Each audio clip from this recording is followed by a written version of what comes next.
सोचिए आपकी बस एक छोटी सी सुरंग में जाती है और बाहर निकलते ही पूरी दुनिया से सारे इंसान गायब हो जाते हैं। इंटरनेट नेटवर्क सब ठप। आपको लगता है कि आपको गायब हुए सिर्फ एक दिन हुआ है, लेकिन जब 6 साल बाद की एक फोन कॉल आती है तो आपके पैरों तले जमीन खिसक जाती है। और तभी आपके सामने खड़े लोगों के जिस्म अपने आप जलकर राख बनने लगते हैं। आखिर क्या हुआ हांगकांग के उन 17 यात्रियों के साथ? बिना एक सेकंड बर्बाद किए चलिए जानते हैं इस दिमाग हिला देने वाली फिल्म एट मिडनाइट आफ्टर की पूरी कहानी। कहानी की शुरुआत होती है हांगकांग के एक व्यस्त बस स्टेशन से। रात के वक्त एक मिनी बस खड़ी है जिसमें एक एक करके 17 पैसेंजर्स बैठते हैं। इन 17 लोगों में कोई भी एक दूसरे को नहीं जानता। सब अपनी अपनी धुन में सवार हैं। कोई बिजनेसमैन है जो फोन पर बिजी है, कोई लव कपल है तो कोई ड्रग एडिक्ट। शहर में सब कुछ बिल्कुल नॉर्मल है। तभी बस अपनी मंजिल की तरफ बढ़ती है और रास्ते में आने वाली एक टनल यानी सुरंग के अंदर दाखिल होती है। बस यही वो पल था जहां इन 17 लोगों की किस्मत हमेशा के लिए बदलने वाली थी। जैसे ही बस टनल के दूसरी तरफ से बाहर निकलती है, अचानक सन्नाटा छा जाता है। ड्राइवर बस चलाता रहता है, लेकिन धीरे धीरे पैसेंजर्स को अजीब सा लगने लगता है। हांगकांग जैसा शहर जो रात में भी ट्रैफिक और रोशनी से चमचमाता है, वहां की सड़कों पर एक भी गाड़ी नहीं थी। शुरुआत में लोग इसे इग्नोर करते हैं, लेकिन जब बस अपने स्टॉप पर पहुंचती है तो सबका दिल दहल जाता है। पूरा का पूरा शहर खाली था। रेस्टोरेंट्स खुले थे, टेबल पर गर्मा गर्म खाना पड़ा था, लेकिन उन्हें खाने वाला कोई इंसान नहीं था। मानो किसी ने एक ही सेकंड में पूरी दुनिया के इंसानों को हवा में गायब कर दिया हो। तभी बस में बैठी एक लड़की अपने दोस्त को मैसेज करने की कोशिश करती है, लेकिन मैसेज सेंड नहीं होता।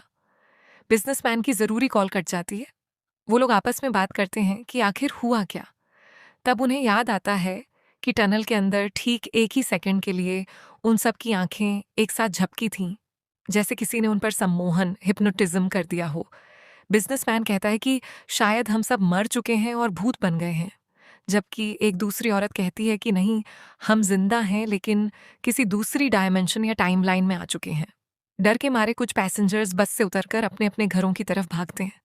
शहर में ऐसा सन्नाटा है कि उनकी खुद की आवाजें गूंज कर उन्हें डरा रही हैं। इसी बीच एक लड़का इंटरनेट सिग्नल ढूंढने की कोशिश करता है। उसे एक कमजोर सिग्नल मिलता है, लेकिन जैसे ही वो गूगल खोलता है वो हैरान रह जाता है। रात के ठीक 2:08 के बाद दुनिया की कोई भी वेबसाइट अपडेट ही नहीं हुई थी। यानी उस समय के बाद से वक्त थम चुका था। वो लड़का एक लड़की के साथ रास्ते पर सुराग ढूंढने निकलता है। तभी उन्हें दूर खड़ा एक अजीब इंसान दिखाई देता है जिसने चेहरे पर गैस मास्क पहना हुआ था। लड़का डर जाता है। वो अपनी पार्टनर को बताने के लिए जैसे ही पीछे मुड़ता है, उसके होश उड़ जाते हैं। उसकी पार्टनर का चेहरा अचानक नीला पड़ चुका था। उसके बाल हवा में उड़ रहे थे और वो किसी डायन की तरह डरावनी लग रही थी। लड़का डर कर आंखें बंद कर लेता है और जब दोबारा खोलता है तो लड़की नॉर्मल हो चुकी होती है। अब कहानी में असली खौफ शुरू होता है। जो 4 स्टूडेंट्स बस से उतरकर अपने घर गए थे, उनमें से एक की तबीयत अचानक खराब हो जाती है। उसे उल्टियां होने लगती हैं और देखते ही देखते उसके पूरे शरीर में अपने आप आग लग जाती है।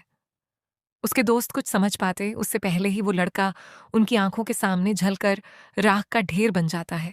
बाकी दोस्त जान बचाकर अपार्टमेंट से बाहर भागते हैं, लेकिन मौत उनका पीछा नहीं छोड़ती। भागते भागते ही दूसरे लड़के के शरीर में भी आग लग जाती है और वो भी राख बन जाता है। तीसरे लड़के का तो पूरा मुंह गुब्बारे की तरह फूलता है और अगले ही पल उसका सिर ब्लास्ट हो जाता है, जिससे उसका भेजा बाहर आ गिरता है। इन भयानक मौतों को देखकर ये साफ हो जाता है कि इस सुनसान दुनिया में कोई अदृश्य वायरस या रेडिएशन फैल चुका है। तभी एक और अजीब घटना घटती है। जितने भी लोग जिंदा बचे थे, अलग अलग जगहों पर उन सबके फोन एक साथ बजने लगते हैं। जब वो फोन उठाते हैं तो दूसरी तरफ से कोई इंसान नहीं बोलता, बल्कि कुछ बीप्स की आवाजें आती हैं। डर के मारे सभी बचे हुए लोग वापस मिनी बस के पास इकट्ठा होते हैं। किस्मत से उन पैसेंजर्स में एक कंप्यूटर टेक्नीशियन भी था। वो समझ जाता है कि ये बीप्स कोई आम आवाज नहीं, बल्कि एक मोर्स कोड है। वो कागज पर उस कोड को डिकोड करता है और जो मैसेज सामने आता है वो सबके पैरों तले जमीन खिसका देता है। मैसेज में लिखा था, ये धरती अब इंसानों के रहने लायक नहीं बची है। यहाँ अब कुछ नहीं बचेगा, कयामत आ चुकी है। लोग सोचने लगते हैं कि क्या एलियंस ने हमला कर दिया है या कोई न्यूक्लियर वॉर शुरू हो गई है। इसी बहस के बीच वो लड़का जो सबको हिम्मत दे रहा था, अचानक उसके शरीर में भी आग लग जाती है। वो चीखते हुए बाहर भागता है। लोग पानी डालते हैं, लेकिन वो भी पल भर में राख बन जाता है।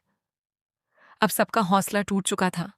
इसी बीच वो साइकिल वाला लड़का जो अकेला एक अपार्टमेंट में छुपा हुआ था, उसे अचानक उसकी एक दोस्त की असली कॉल आती है। लड़का रोते हुए कहता है, हम फंस गए हैं, यहाँ कोई नहीं है। लेकिन दूसरी तरफ से लड़की जो कहती है, वो इस फिल्म का सबसे बड़ा माइंड फक ट्विस्ट है। लड़की कहती है, तुम कहाँ हो? तुम पिछले 6 साल से गायब हो।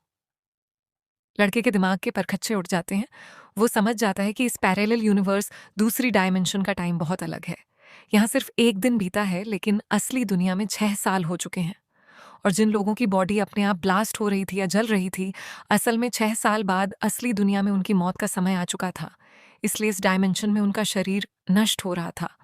लटेचका भागकर वापस ग्रुप के पास जाता है और सबको ये बात बताता है। तभी टेक्नीशियन को दूर एक केमिकल फैक्ट्री दिखाई देती है।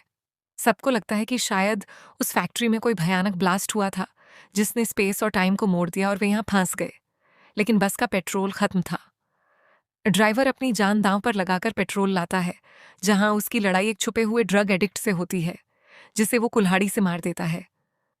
इधर एक रेस्टोरेंट में बचे हुए लोग डर के मारे अपने अपने पाप कबूल करने लगते हैं। तभी एक लड़का बताता है कि जब वो बस से उतरे थे, तो उसके दो दोस्तों ने बस की एक लड़की के साथ जबरदस्ती की थी और वो चुपचाप देखता रहा। ये सुनकर ग्रुप के लोग गुस्से से पागल हो जाते हैं। उनमें से एक बलात्कारी दोस्त वहीं मौजूद था। बिजनेसमैन और बाकी लोग मिलकर उस लड़के को चाकू से गोद गोद कर मार डालते हैं। लेकिन कहानी यहाँ नहीं रुकती। जब वे उसकी लाश को फ्रीजर में डालने जाते हैं, तो वो मरा हुआ लड़का अचानक आंखें खोल लेता है। उसकी आंखों से खून बह रहा था और वो एक आरी उठाकर सबको मारने दौड़ता है। आखिरकार वो लोग उसे किसी तरह बेहोश करते हैं और खुद को केमिकल से बचाने वाले सूट पहनकर उस फैक्ट्री की तरफ निकल पड़ते हैं। जब वे बस से फैक्ट्री पहुंचते हैं, तो वहां उन्हें गैस मास्क पहने हुए कई और लोग दिखते हैं। वो लोग कोई मददगार नहीं बल्कि जंगली बन चुके थे और इन पर हमला कर देते हैं। ड्राइवर जख्मी हालत में बस को वहां से भगाता है। तभी आसमान से अचानक लाल रंग की बारिश होने लगती है। लोग समझते हैं कि ये खून है, लेकिन जैसे ही वो बूंदें बस की बॉडी पर गिरती हैं, बस गलने लगती है। वो असल में एक भयानक एसिड रेन, तेजाब की बारिश थी। चारों तरफ मौत का साया है। तेजाब की बारिश हो रही है, बस खराब हो रही है और पैसेंजर्स एक एक करके मर रहे हैं। अंत में बस ड्राइवर फैसला करता है कि अब उनके पास सिर्फ एक ही रास्ता बचा है, उसी रहस्यमयी टनल के अंदर वापस जाना जहां से यह दुस्वप्न शुरू हुआ था। फिल्म का अंत बेहद भावुक और सस्पेंस से भरा है। जैसे जैसे बस उस अंधेरी सुरंग की तरफ बढ़ती है, सभी बचे हुए लोग अपने परिवार और पुरानी जिंदगी के हसीन पलों को याद करने लगते हैं और बस सुरंग के अंधेरे में गायब हो जाती है। क्या वो लोग अपनी असली दुनिया में वापस पहुंच पाए, या वो उस सुरंग के अंदर ही हमेशा के लिए खत्म हो गए? फिल्म हमें इन्हीं अनसुलझे सवालों के साथ छोड़ जाती है। अगर आपको ये माइंड बेंडिंग स्टोरी पसंद आई, तो वीडियो को लाइक करें और कमेंट में बताएं कि आपके हिसाब से उन पैसेंजर्स के साथ क्या हुआ होगा।